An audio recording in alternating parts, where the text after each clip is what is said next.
Yung kaibigan, makapansin nyo meron na siyang, ayan, nakita nyan, yung susi, yun, meron na siyang communication na yan, susi, ayan yung kulay green na yan, ang ina kasi wala, possible yan, meron na yan.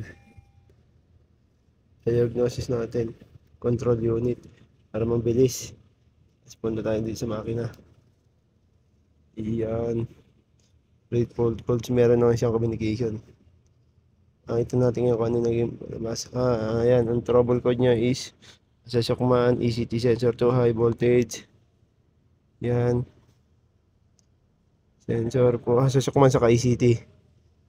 Battery sensor, communication error, yan ang trouble code niya. I-delete natin, history lang yan. Ano to, Honda Accord 2017 model. Bali, ayos ang mandar, nakita nyo nga sa video mga kaibigan. Bali, binakita tayong putok na fuse 1, 2, 3, 4, 5. Ayun na yun, pala 5. 20 amperes saka yun nandito. Yan, yung pangatlo dito sa taas. Sa may driver side to 1, 2, 3, 4, 5. Okay. I-checkin natin ngayon. Yan. Meron na. Ito dapat meron na to. Pag umandar.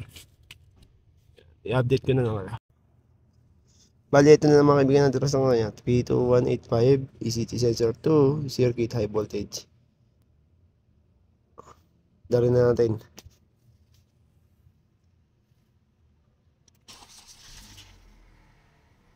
Yan. Success na mga kaibigan.